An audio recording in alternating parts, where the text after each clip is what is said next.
Assalamualaikum warahmatullahi wabarakatuh. Baik, sini saya akan menjelaskan tentang jaringan PBSI. Jaringan PBSI ini bukan benar-benar jaringan politik di bawah tanah, tetapi lebih baik disebut dengan jaringan intelektual. Pangkalannya adalah para mantan anggota gerakan PBSI seperti Sudbado dan Sastro Sumonto dan Sudi Jamoko atau aktivitas sayap mahasiswa.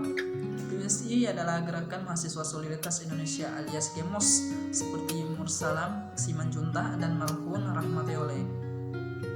Mereka jadi motor bagi aktivitas mahasiswa sesama Orde Baru.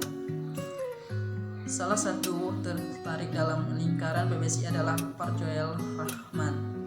Kala masih kuliah di ITB pada tahun 1980-an, ia mulai membaca buku solidarisme, membangunkan karya dan sahir solidarisme itu jalan tengah antara koordinatoran kanan Hitler dan koordinatoran kiri komunis.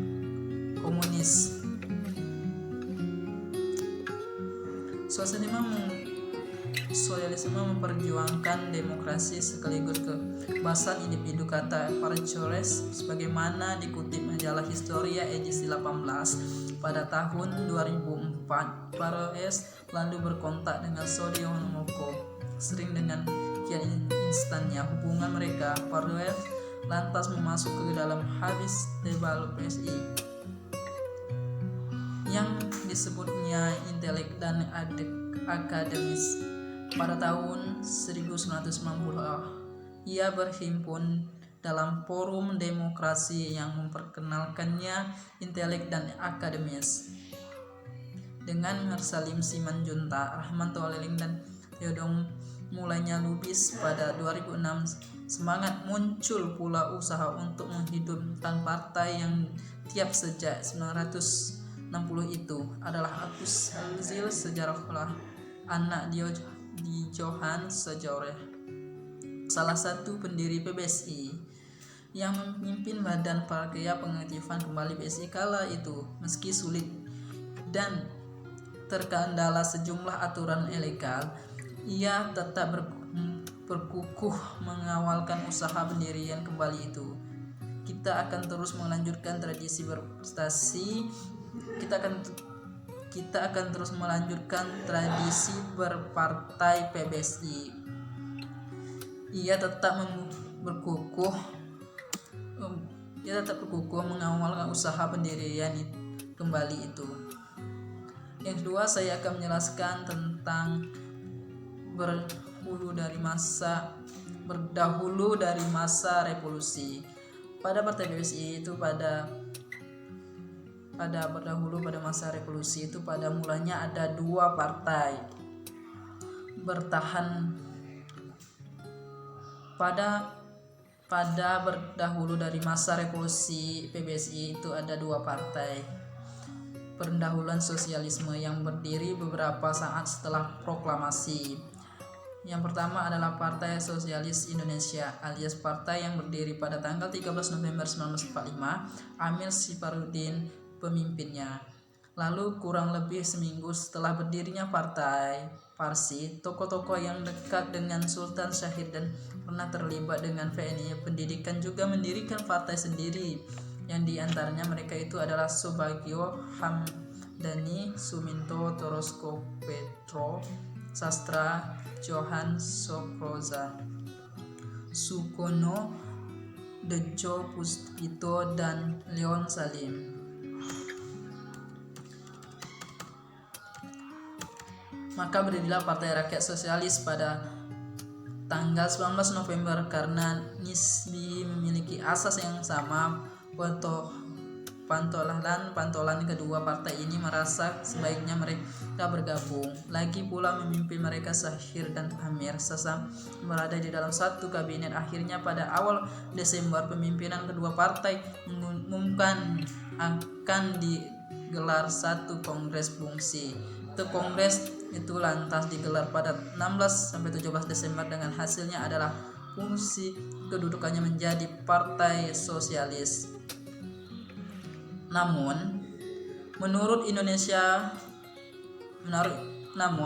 Indosinamis Badan Cik Anderson itu bukanlah sebuah persatuan yang erat. Pada pokoknya tetap terdapat perbedaan mencolok di antara para pengikut Syahir dan Amir yang tidak bisa diselaraskan. Dendrik Anderson dalam Revolusi Pemeda 2018 menulis fungsi yang diumumkan pada Desember 1945 tidak pernah sepenuhnya tercapai dalam praktik, dan kukuhannya sangat bergantung kepada rasa saling percaya antara Syahir dan Amir sendiri. Pada halaman 240.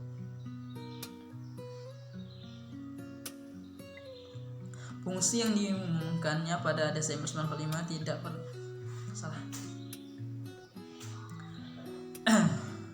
Pecahan yang dituduh Partai Sosialis terjadi usai perjanjian Lingkar Jati pada November 1946. Kala itu Partai Sosialis berkubu bersama PKI, Partai Buruh Indonesia atau PBI, dan Pemuda Sosialis Indonesia PSISO dalam koalisi sayap kiri.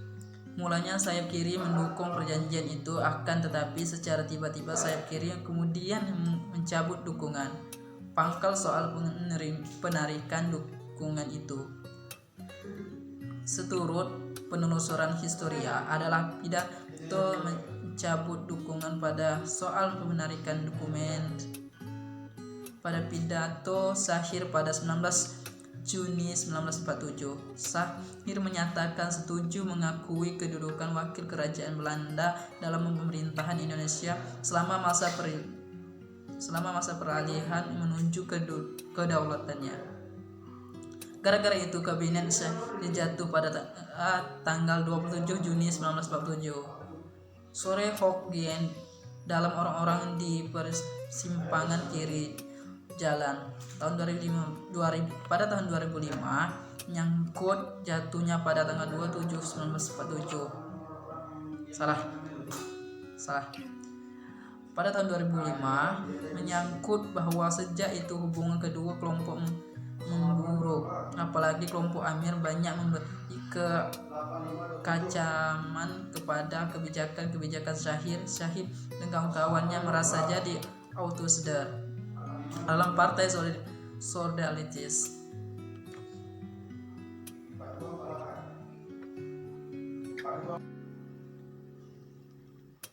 Baiklah, selanjutnya saya akan menjelaskan partai kader bukan partai massa. Syahir dalam kacamatanya Benjamin Anderson adalah cendekiawan terkemuka di antara tokoh-tokoh seangkatannya. Ia memang secermelang Soekarno yang jago orasi, tetapi karisma intelek yang sudah cukup untuk menarik pengikut dari kalangan mahasiswa di Jakarta dan di Bandung. Anggota PSI pun tidak jauh-jauh dari kesan itu. Lingkaran Syahir di PBSI umumnya adalah bekal-bekal aktivitas PNI pendidikan pada 1930-an.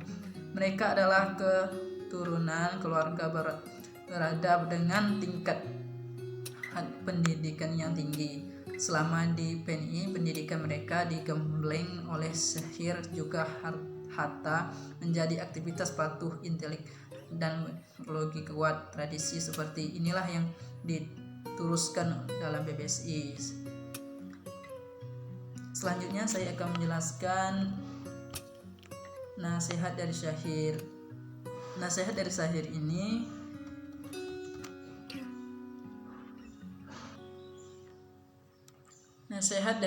itu mengikat nasihat-nasihat Syahir kepada soal PBSI. Bagi Syahir, politik di PBSI bertujuan mendidik, bukan berkuasa. Walaupun demikian, dalam jangka panjang pendidikan itu diharapkan akan melahirkan suatu basis massa bagi PBSI. Beberapa kader PBSI seperti Maria Ulfa dan Mr. Subari memang punya jabatan di pemerintahan, tetapi mereka lebih memilih melepaskan status kadernya. PBSI anti memanfaatkan jabatan untuk kepentingan politik.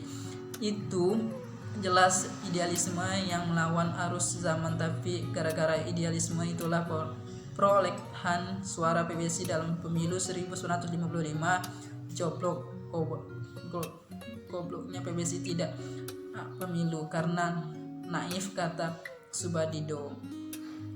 Pengaruh politik PBSI benar-benar kandas usia pemilu 1945. Pada 1957 PBSI menjatuhkan skor padanya dan mengeluarkan pernyataan yang tidak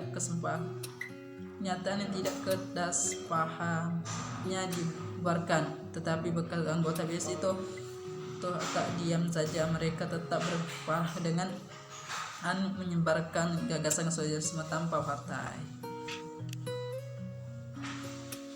Mungkin itu saja yang dapat saya sampaikan. Lebih dan kurang saya mohon maaf. Sudahi dengan doa wabillahi taufiq hidayah. Assalamualaikum warahmatullahi wabarakatuh.